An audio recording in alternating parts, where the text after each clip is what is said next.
Hey, cheers, everybody. Welcome back. This is Good Bets, Good Times. I'm your host, Nate, with NT Sports. Thank you for joining us once again, man. We're on episode 9, I believe, a little over 2 months in, and it's a very exciting day because we're finally getting back into the NFL. Spent the past 5 episodes breaking down college football, conference futures, season win total bets, but NFL is back this week officially. We've got the Hall of Fame game in a couple days, Thursday, Lions Chargers, and it's time to start breaking this down. Training camps are all in full swing, and we're going to dive into the AFC today. We're going to talk through the favorites to win this conference, talk about their outlooks, maybe some bets we're on, some places that we're leaning or we're staying away. A couple long shots that might sneak in there. Very unlikely. We know the AFC is a very top-heavy conference, but hey, we're going to talk about some other teams anyways. Yeah, and last week, if you didn't listen, check out the pod. We broke down the group of 5 playoff contenders. Talked about 7 teams that are the odds-on favorites to make the playoff from the group of 5. So if you're a college football sicko, go check that out. And I mentioned we're on episode 9. So if you are out there listening and you enjoy the show, we appreciate it. And we'd also appreciate it if you could throw us a rating, review, give us a follow on the socials. Go to ntsports.bio or our website, ntsports.win. Find all the cool stuff that we're building. We've got a newsletter. We've got an ebook out there that's free with the newsletter. Always posting podcast clips on socials, picks we're on.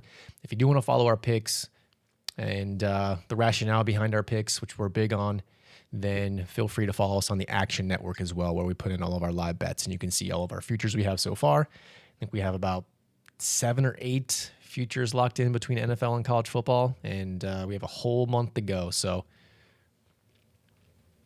there will be a lot more bets to be placed, I have a feeling. Not too many.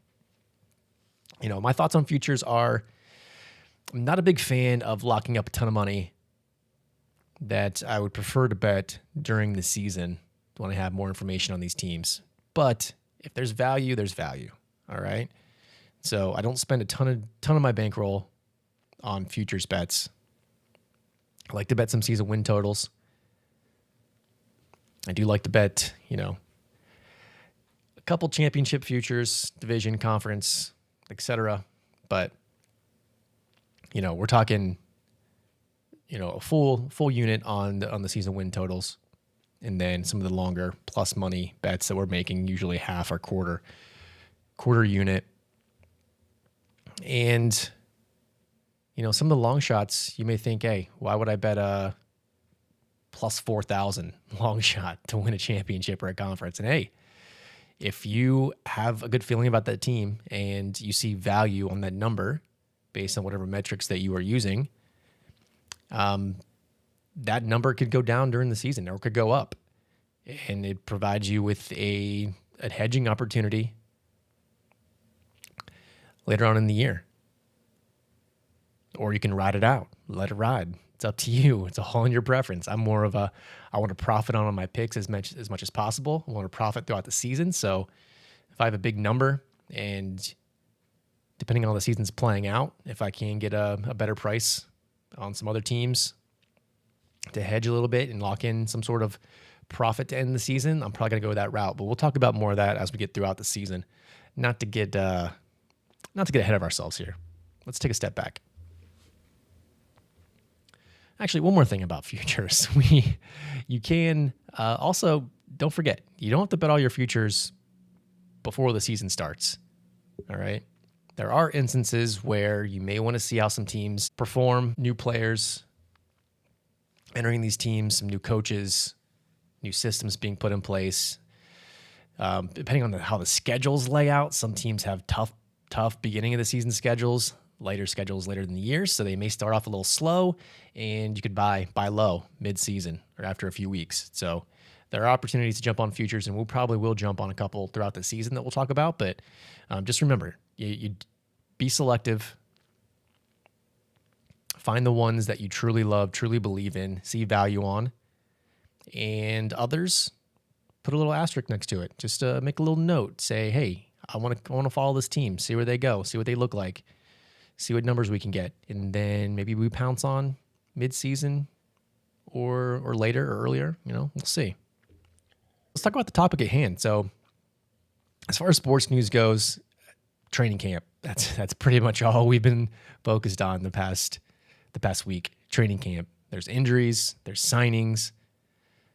All the training camps are in play here. So, always watching the Twitter feed, seeing what's popping up, see who's having a good camp, see who is having a bad camp, see who's getting hurt. And we're pumped. We're pumped for this stuff to get started. So a couple things we're going to do here. Before we dive into the AFC preview, one thing I want to talk about as well is preseason starts on Thursday, as I mentioned. Now, it has been a while since we've been able to bet on an NFL game, right? February, the Super Bowl. So I know if you're like me, a lot of us we're getting antsy, we're itching to be able to put a bet down on an NFL game, preseason or not. And depending on who you are, who you ask, a lot of sharps are very profitable in the preseason. And the reason for that is it's very ambiguous. It's very volatile, which means it's very difficult for the sports books to lay good numbers. A lot of this has to do with information. A lot of this has to do with coaching strategy. So I want to lay out, if you are thinking about betting NFL preseason games, I'm going to give you 5 quick tips to help you maybe make a little extra money before the season starts. Dip your toe in the water, kind of get a feel for things. Hey, it's training camp for us sports bettors too, right? We got to lock in. We can't just show up week 1 and put on the pads and expect to go out there and crush it right away. We need to get a few bets under our belt, good or bad. So here's what we're going to do. 5 just quick tips on betting preseason football. The first one is you got to watch the market. These lines drop and they move very quickly. As I mentioned, it's a very volatile market in the preseason. You really have to follow the news, understand who's playing. The sharps are out there. They see these numbers drop and they're pouncing, and you're going to see these lines move really quick right away, and maybe multiple times throughout the week. So watch the line movement. Watch where they open. Watch where they move to. And if you see an early edge, pounce. If you see sports books who are lagging behind the other books, and you can get a good number than what's out there, then jump on it. All right. We need to use every tool in our toolbox to win these preseason bets, because we don't have power ratings. We don't have I don't know about you, but I don't have a preseason model to project how these teams are going to show up and play these games, right? So big tool is to watch the market and try to find edges in the lines. Shop around, as always. Number two, it's an information game, all right? So forget about the rosters. Focus on who's actually going to be playing in these games. It differs from week 1, week 2 to week 3. What are the quarterback rotations going to be? What are the injury reports? What position battles on the depth chart are they focused on? Where are certain guys going to play, and how much and how often? So you really want to be following folks on Twitter, following the beat writers, trying to get any little tidbit and nugget that you can to find a little bit of an edge on one side or the other. Combine that with number one, which is monitoring the line movement and trying to get a good number. And remember, we're betting on backups and guys who are trying to make a roster here. So some are going to be more motivated than others. So you need to understand the rosters, but not just the rosters, who's actually going to be playing and why and what their motivations are. 3, coaching strategy. All right. Some coaches care about the preseason. I don't know if they care about actually winning games, but they care about their team showing up and actually playing and putting in the work during these games. You got guys like who have winning track records in the preseason, especially over the past couple of years. Mike Tomlin and John Harbaugh coming to mind. I think Harbaugh had a 23-0 streak going into a couple years ago, winning preseason games. Why? I don't know, but that's the way he approaches them. Then you have guys like Sean McVay who just want to get to the regular season. They won't play any of their starters throughout the entire preseason and just trying to keep guys healthy and get to week 1, right? So understand the coaches and what their motivations are. Think about newer coaches who may take the preseason a little more seriously, these games, just getting reps and game management and strategy, versus veteran guys, veteran teams who, like I said, just want to get to week 1. 4, just bet small, man. Don't go diving in. Don't be blowing a ton of your bankroll before the season even starts. All right. As I mentioned, preseason's very volatile as it is. You're betting on these backups and fringe roster guys who may not be in the team anymore. So, I mean, max, just play half unit here or there on some games. All right. Like I mentioned, we're getting our feet wet, getting a little practice in, throwing some money down, but we're being smart. We're protecting our bankroll, but while still having a little bit of fun with these preseason games. And then just be selective. Like we don't need to bet every single preseason game, all right? Just find some spots where you can get a good number. You have a little bit of an edge. You find some good info.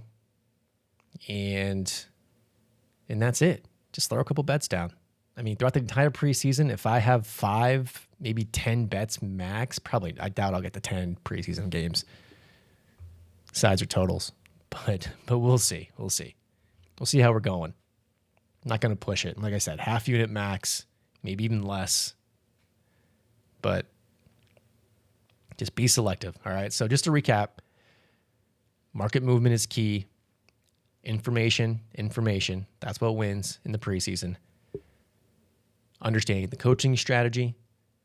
Make sure you're betting small, being smart, and also just be selective in the games, all right? Let's get some reps in. And let's get to the season. Cheers. Cool. And as I mentioned, we got a newsletter as well. Drops every Thursday.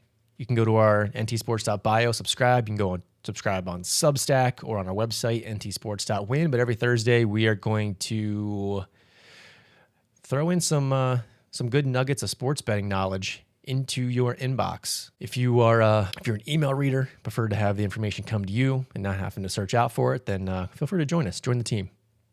Let's take a look at the AFC. Coming in first so far is the odds-on favorite, depending on where you look. I think they're pretty much the favorite in every book. And that team is the Baltimore Ravens. So here we go again, guys. Here we go again. Good old Baltimore. A team that is electric. They crushed the regular season. We know Lamar is a multi-time MVP. This team keeps adding pieces year over year, just trying to get over the hump. Terrible, heartbreaking loss last year to the Bills in the divisional round. That drop by Mark Andrews, fumble by Mark Andrews as well. It was a rough way to end the season for the Ravens. But look, let's break down a little bit why they can win the AFC here. So we know Lamar has the weapons. They built this system around him, this very efficient offensive machine. And Lamar's still getting better, especially as a passer. Not to mention the receiving core continues to improve. The running back room is deep. We know Derrick Henry. He's getting older, but he's still pushing along. He's that battering ram they need to close out games and grind teams down. They also have the 1-2 punch. They got Keaton Mitchell and Justice Hill coming out of the backfield on passing downs. So very deep running back room. The defense keeps adding pieces year over year through the draft, through free agency. Drafted safety Malachi Starks out of Georgia. Add some depth to that secondary. Mike Green, edge rusher from Marshall, which they need a consistent pass rush. One thing that they lacked last year. And then John Harbaugh, this coaching continuity, one of the best in the game, as we know. It's going to have this team ready week over week to win a lot of football games. So this roster is stacked. Both sides of the ball, all levels on defense. They don't have too many weaknesses. So looking at a few reasons why maybe they won't win the AFC Championship outside of the obvious. For one, this team makes too many mistakes. We saw it in the playoffs last year. I mean, penalties were an issue all year. Drop passes, as we've seen. Special teams issues. Justin Tucker last year wasn't his same old self. Now he's gone. They have to break in a rookie kicker. And this killed them in close games last year, particularly in that Bills game in the playoffs. They have the talent, as we mentioned, on both sides of the ball. But they got to clean it up. Got to clean it up if they want to get over the hump. And defenses, I mean, as a Steelers fan, I've seen this firsthand. Defenses know how to frustrate Lamar. It's with the blitz, man. If you can get to him and you can confuse him, then he struggles. Outside of that, he's electric and he's elite. But I think when it comes into the playoffs, these teams know how to prepare for this guy. And then there are a few questions on the offensive line. I mean, they got a solid core, but not elite by any means. And they have a tough early season schedule. So I think one of the keys for these top contenders in the AFC, as we're going to talk about, is that number one seed, that home field advantage is so important.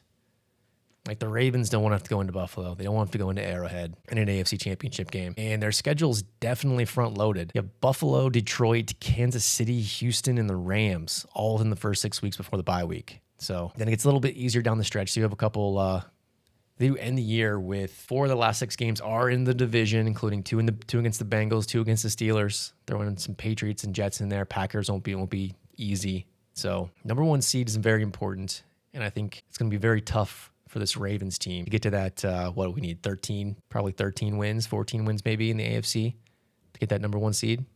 The Chiefs got 15 last year. Pass rush is an issue. They got to improve the pass rush. I think they're attempting to do that. They brought in the rookie Mike Green, as I mentioned. And the last piece is, man, they were pretty lucky on the injury front last year. It's really hard to repeat that. Come back year over year and have a pretty much fully healthy team most of the season going into the playoffs. So a few cases where you can see some points of regression that could pop up across the board.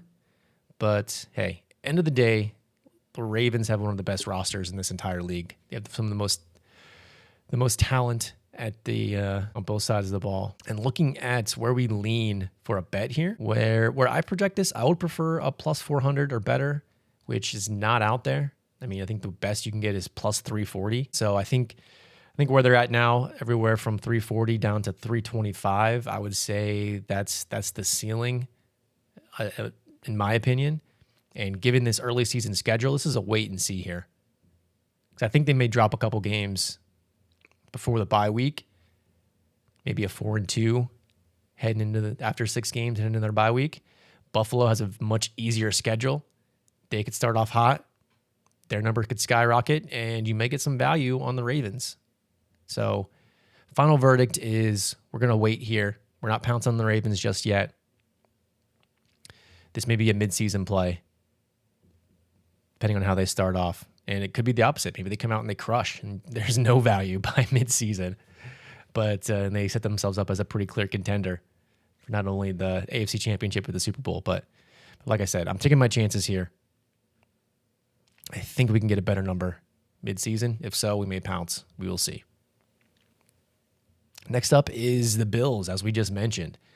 So they're the second favorite here, ranging anywhere from, I mean, you see some numbers as low as plus 300 all the way up to plus 375. So pretty big variance here. Pseudo co-favorites, I guess you could say, with the Ravens. And yeah, same thing here. This is a pretty elite roster on both sides of the ball, and they've made improvements in the offseason. Josh Allen coming off his MVP year, best season yet, playing superhero ball as usual, leading this team back to the AFC Championship game. And I mean, why can they win the AFC? Well, great schedule, first of all. It does get a little tough down the stretch. A little more difficult down the stretch than we would like. They do start off with a big one, Baltimore, first week of the season. But after that, Jets, Dolphins, Saints, Patriots, Falcons, bye week, Panthers, home against the Chiefs. They do get Chiefs and the Ravens at home this year, which is pretty big. And they get, later in the year, they get the Bengals and the Eagles at home as well. Back half of the schedule, they have Dolphins, Bucks, Texans, at the Steelers. Then you throw in the Patriots again on the road, Browns and Jets to end the year. So in my opinion, once again, I would lean towards the team who has the best shot at getting that number 1 seed. And in my opinion, that is the Buffalo Bills. With that being said, I still think their number is a little too high, which we'll talk about here in a second. So we know this Bills team's well coached. Let's look at some of the offseason moves that they made. Bring in Joey Bosa, going to help the edge rush. Brought in some receiver depth with Josh Palmer. They had Larry Ogunjobi. Brought Tre'Davious White back, Elijah Moore. A deep receiving core, but not really any big-time playmakers unless we see Keon Coleman take that next step. In the draft, they focused defense. First 5 rounds of this draft, they got corner, D-tackle, D-end, D-tackle, corner. So they made it a point to improve the depth of this defense, knowing that Sean McDermott's a good defensive coach. His teams always show up. They're consistent. They're well-coached. They play well. They have struggled to put away games, though. That's the one knock on this defense. You've seen it every year. When Josh Allen does his thing, plays superhero ball, and time again, the defense is letting them down. It can't get that extra stop they need, especially against the Chiefs, to move on in the playoffs. I think there's going to be a lot of motivation. They're 0-4 against the Chiefs in the playoffs. If they do get them again, and they can get them at home, I think this could be the year they get over the hump. But this is the Buffalo Bills we're talking about here. You're always thinking, can they finally get it done? Can they finally break through? I don't know. But I will say, if this team can get a little more out of the rest of the roster outside of just Josh Allen leading them, willing them to wins, then I think they can do it. With this team as well, a little bit of regression looming also from last season. Also had some pretty solid injury luck overall. They do lack true playmakers at wide receiver. They had a plus 24 turnover margin last year, which is pretty crazy. I don't think that's sustainable.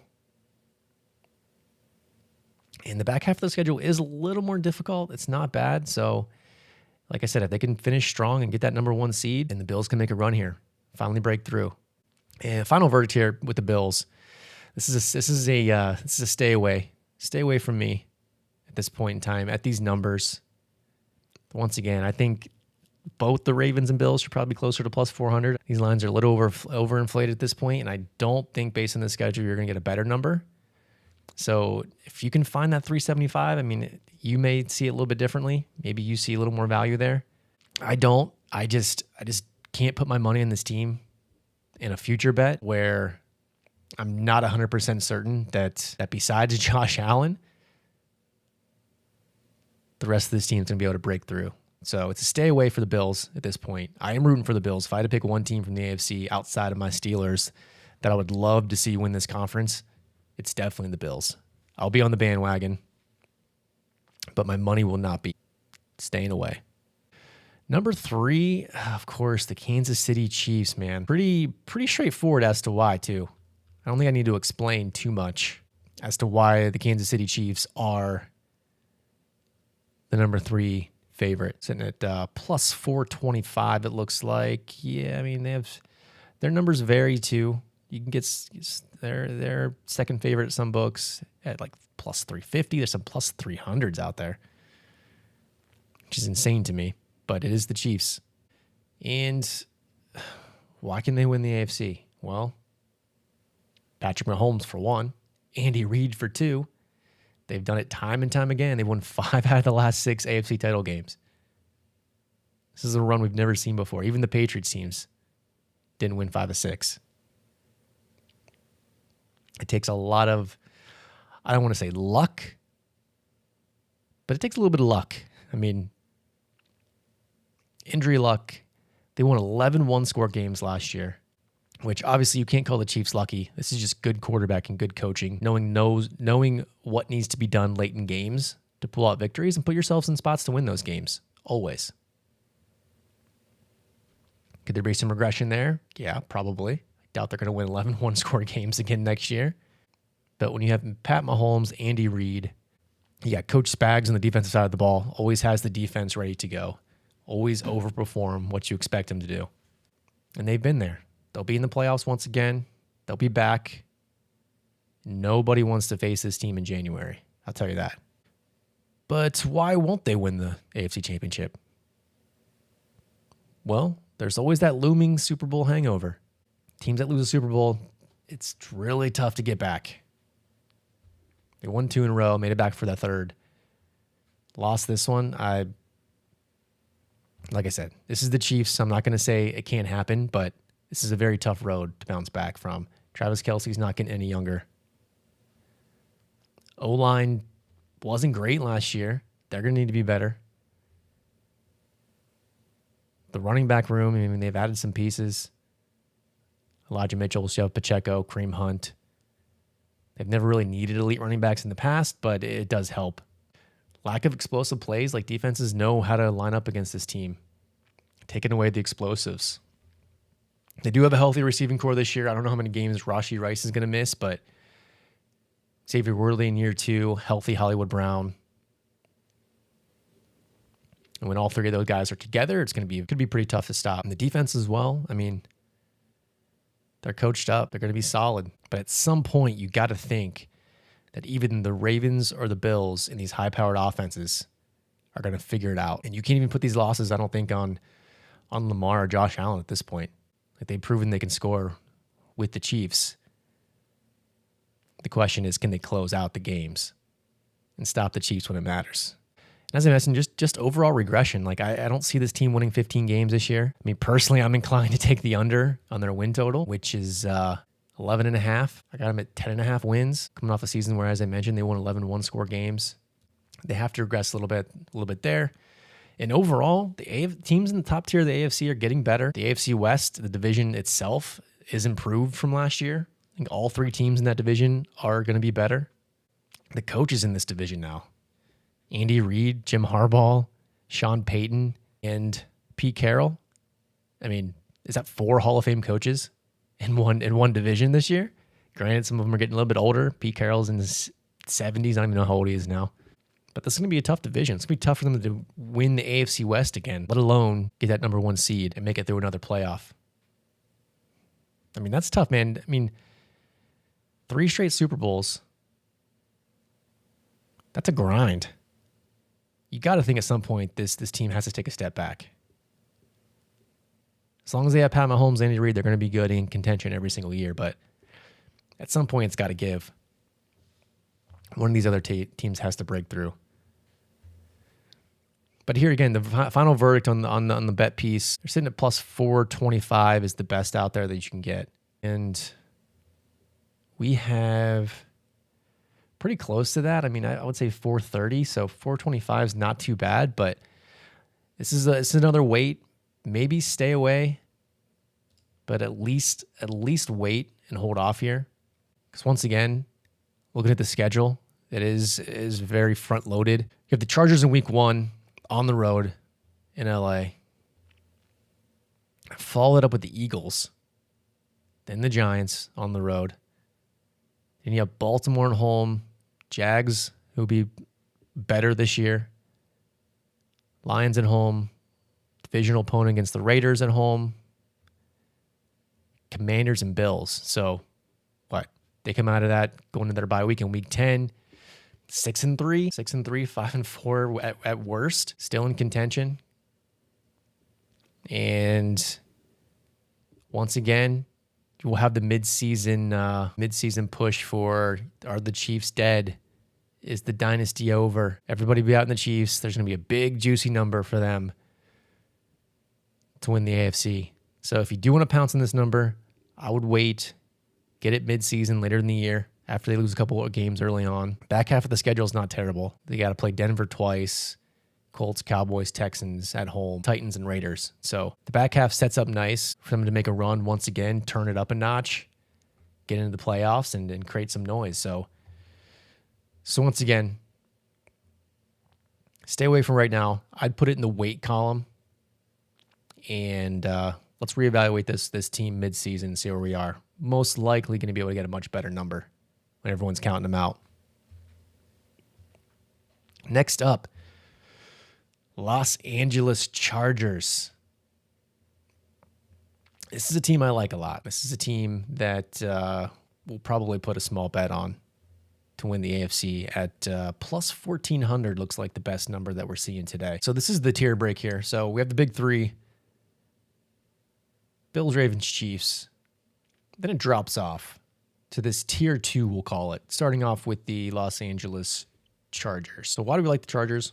One, Jim Harbaugh.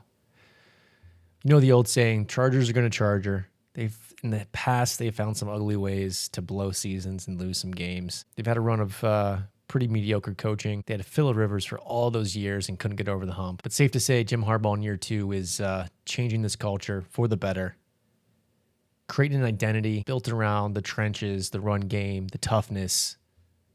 And that's the kind of team that wins in January. Those teams that are built in the trenches to grind you down. Eagles are a perfect example last year. Not to mention Justin Herbert had one of his, if not his best year he's ever had last year. Very quietly, outside of the playoff game where things kind of blew up. I think he threw more interceptions in the playoff game than he threw the entire regular season. The O-line is going to be a strength once again. It's going to be even better in 2025. They sent Mekhi Becton to play right guard. They drafted Amari in Hampton, brought in veteran Najee Harris, depending on how his eyes are doing after the firework blew up in his face. But Najee as a Steeler, man, I love watching that dude run. He's not the fastest guy, not the most elusive guy, but he's reliable, he's durable, doesn't get injured outside of playing with fireworks in the offseason. And that's going to be a solid 1-2 punch for this team behind this O-line. And if Justin Herbert can continue to be efficient, we know the receiving core is not great. They did draft Trey Harris in the second round out of Ole Miss and have a very manageable schedule. I mean, obviously, you're playing in a division with the Chiefs. AFC West is going to be tough, as we mentioned, with the Broncos. Should be much improved. But outside of that, I mean, Raiders, Giants, Dolphins, Colts, Vikings, Titans, Jags. Get the Steelers at home. Raiders again. You have a back-to-back stretch later in the year against the Eagles and Chiefs on the road, which would be tough. The Cowboys might be improved. And then Texans and Broncos to end the year. So this is a team that should be in playoff contention throughout the year. Should be in contention to win the AFC West. Mentioned there in Tier 2, I don't foresee them being a team that's going to get that number 1 seed. If they do make a run, they're going to have to go on the road. Probably to Buffalo or Baltimore. But don't count out Jim Harbaugh in year 2. Continuing to change the culture of this team. But why won't they win the AFC Championship? It's still the Chargers. It's still the Chargers. I mean, Harbaugh can only do so much here. This is it's an organizational issue over time with the Chargers. We're hoping they break out of it. We're hoping Harbaugh's fully turning things around, but we'll see. They gotta prove it. Justin Herbert needs to prove it. He needs to prove he can win big games. Such a good year last year, and then that playoff game. It's rough. Went 1-5 versus top quarterbacks last year. Actually, good quarterbacks that he played went 1-5. I think he just beat. Who did he beat? Beat Burrow. Beat Burrow at home. And the Bengals. Fourth quarter struggle. They got to finish games. This is a team that comes out, played tough for 3 quarters, but they struggled putting teams away last year. Wide receiver room outside of Loud McConkey, as I mentioned, it does lack true elite playmakers. And on the defensive side, they lost Joey Bosa. They got Khalil Mack back. They brought in Dante Jackson from Pittsburgh. Derwin James is back. So they have some playmakers, but there's some question marks in the front seven. I mean, I know Harbaugh wants to build in the trenches, but the front seven is not where he wants it to be. So can this team stop the run? Can they get to the quarterback? Big questions. And the last thing is just the AFC's loaded.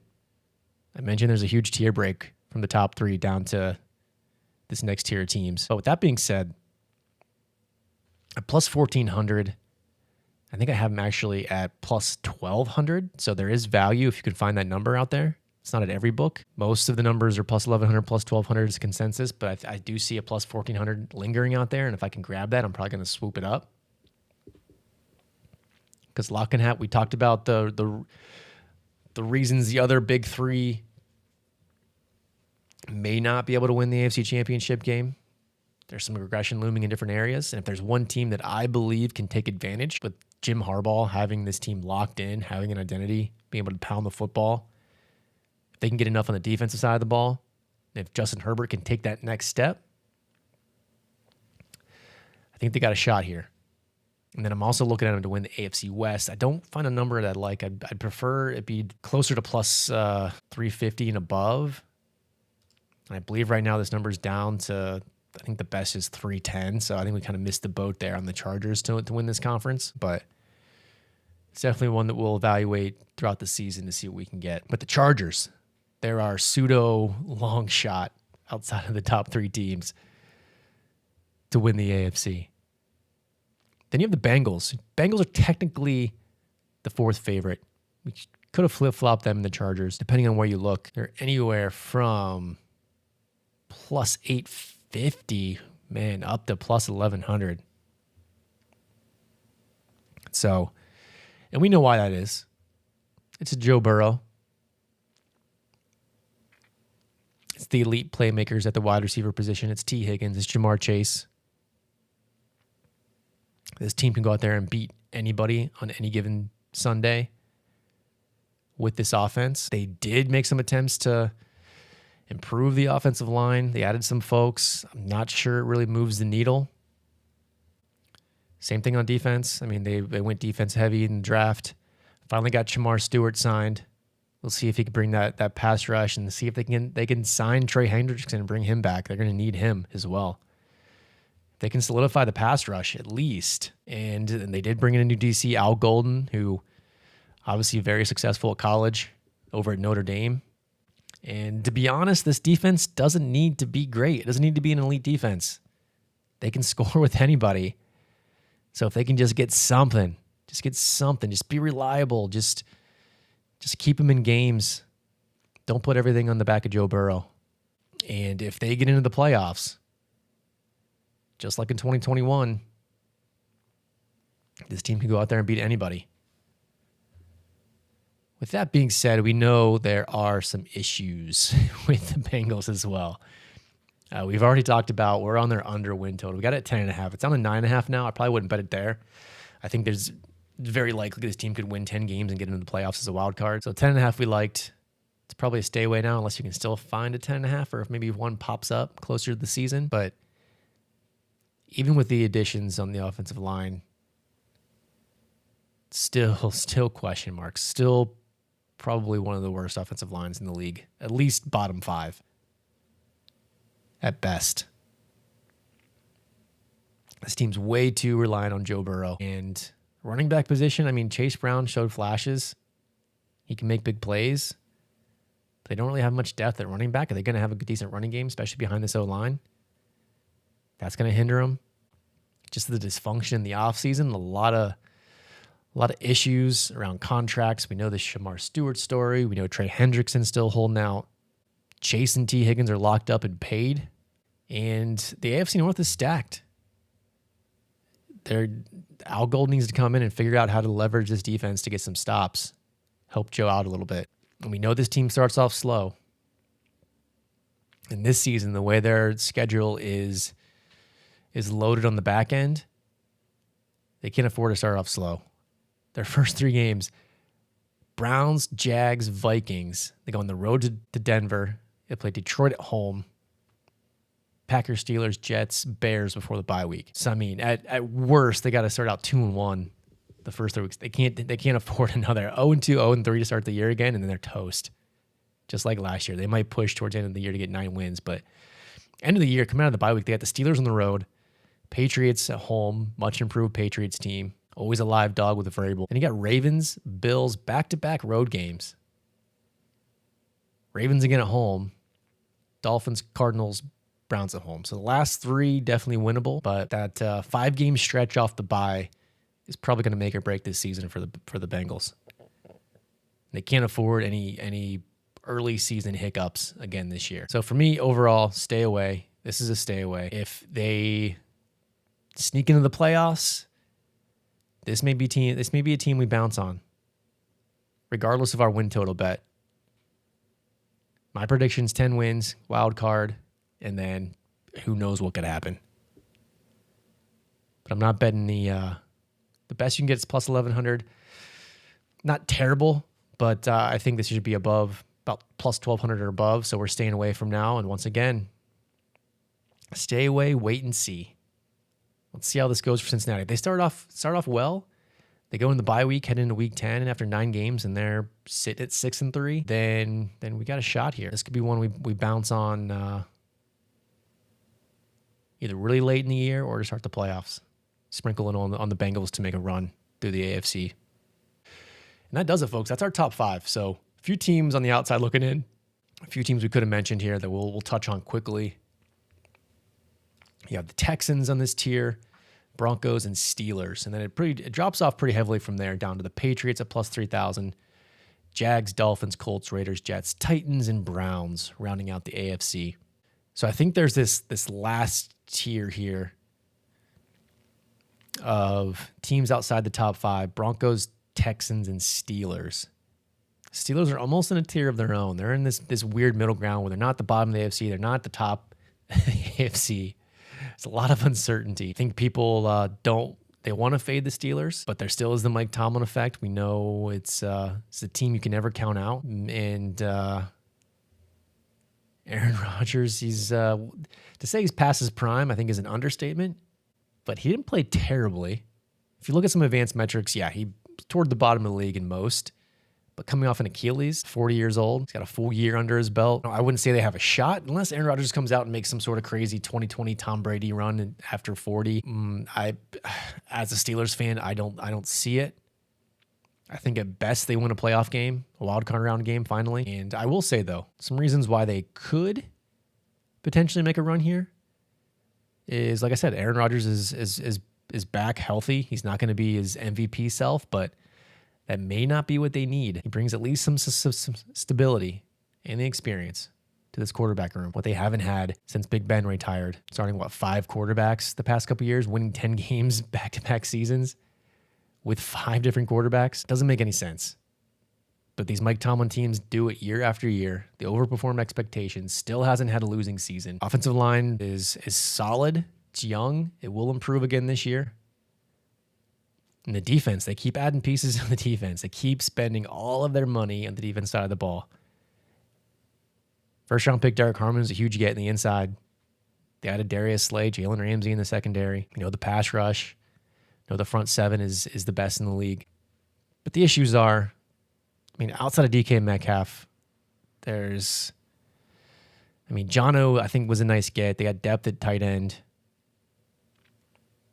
Wide receiver position still a question mark. They still don't have that significant, solid, reliable wide receiver too. Maybe somebody steps up. Maybe it's Calvin Austin. Maybe it's Roman Wilson. We'll see. This team still hasn't won a playoff game since 2017. I think we say this every year, but they were plus 16 in turnovers last year, 22 fumbles, which is insane. That's most likely to regress. And once again, they have a brutal end of the year. Last year, they had that stretch with Ravens, Chiefs, Eagles in a span of 10 days. Something similar this year, where they have an early bye week, week 5, first of all. And honestly, the way this schedule sets up, Jets, Seahawks, Patriots, Vikings, bye, Browns, Bengals, Packers. They could start off 4-1, 5-1. They do have Ravens and Bills back-to-back. If you get the Bills at home, Lions end of the year, week 16, and Ravens to end the year. So yeah, obviously stay away from the Steelers. I'm not betting this team, not betting their win total, not betting them to win the division, not betting them in any significant fashion, at least to start the year. This could be one that we fade into the year. I think they could start strong just like they have been the past couple of years, and same story, could be another collapse this year down the stretch when they play the elite teams end of the year. Another team that just missed the top 5, the Denver Broncos.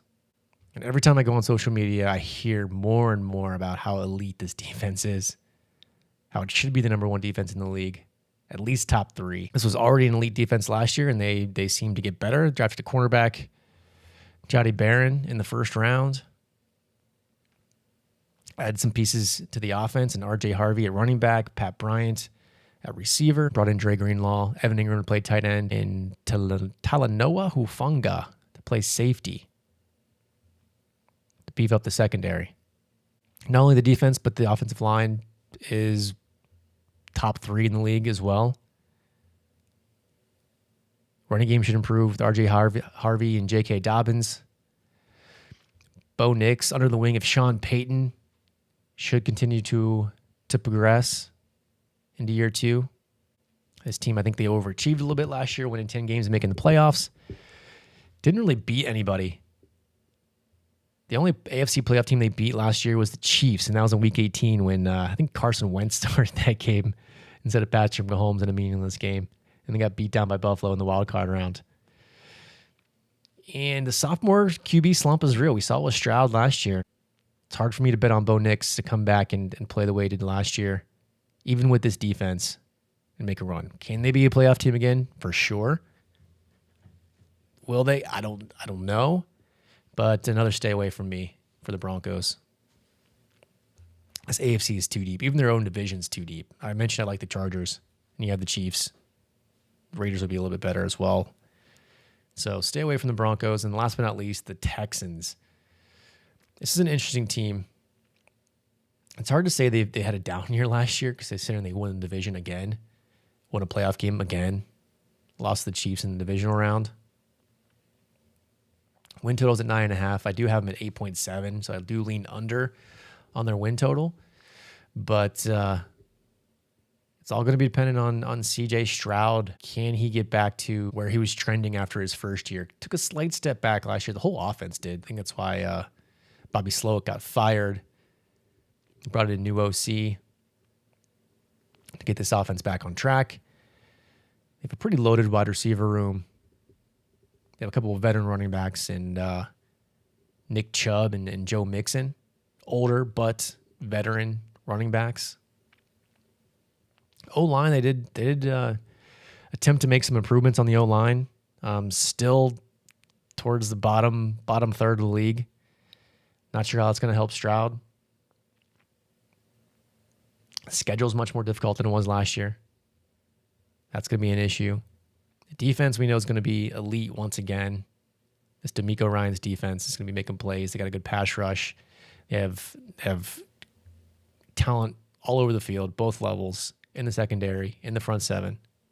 They had a ton of injuries last year, still managed to win 10 games in the division and a playoff game. So for right now, for me, the Texans are a team that I'm not completely off. If you look at their schedule, it's not the most difficult, but it's not easy by any means. They start off with the Rams and Bucks out of the NFC. I think the Jags will be much better this year. The Titans will obviously be better, still towards the bottom of the league, but better. Road at the Ravens going into the bye week. So, 3-2 start would be fairly solid, and that could be the time to buy the Texans. They do have the Bills also. They have the Chiefs on the road. They have the Chargers late in the year. They get the Broncos at home. Outside of that, schedule's pretty manageable in the second half. So this definitely could be one that we sit back, eye up, and see how this plays out. See if this offensive line truly is improved. Because if that's the key, this offense is much more efficient this year, and they get back to where we thought they would be last year. And Stroud continues to progress. I think Stroud's on that borderline. He could take that next step and we have that top tier quarterbacks with Burrow, Lamar, Josh Allen, Pat Mahomes. And then right outside of that, you have Stroud and Herbert, in my opinion. And I think Stroud has the talent to be up there in that top 5. If he can take that next step, then these Texans could be dangerous with this defense and this quarterback. So for Texans, it's a wait and see. Outside of that, I mean, there's not much value anywhere else. I could make a case for the Jags to be much improved, potentially a playoff team. I do see a little value in the Jaguars. At best number you can get for them is plus 4,500. I see them closer to plus 4,000. So maybe a little bit of a sprinkle on the Jaguars in this new Liam Cohen offense. Hopefully getting Trevor Lawrence back on track, taking that next step. He's already won a playoff game. We know he can do it in January. Division's not great, so they can win in the division, sneak in the playoffs, and hey, Jags can make a run. Outside of that, man, I mean, Patriots are interesting. They're sitting at that lower bottom tier, right alongside the Jags and Dolphins. But Drake May looked pretty good last year. This team has improved all around, especially bringing in Vrabel as head coach. So can't say I'm going to make any futures bets on the Patriots, but guarantee you the Patriots with Coach Vrabel are going to be a team that we're going to be betting on throughout the season. Love betting on Coach Vrabel. That's it, man. That's it for the AFC. Wraps it up. It's quite a long pod. I'm going to cut this down a little bit, but man, I love talking some NFL. I love sitting here talking ball, man. It's a good time. I appreciate you joining me. As we mentioned earlier, feel free to rate the pod, give us some feedback, subscribe, check out the newsletter, the website, all the social links, connect with us. We like to chat. And next week we'll be back talking NFC, doing the same thing. In the meantime, good bets, good times, everybody. Cheers.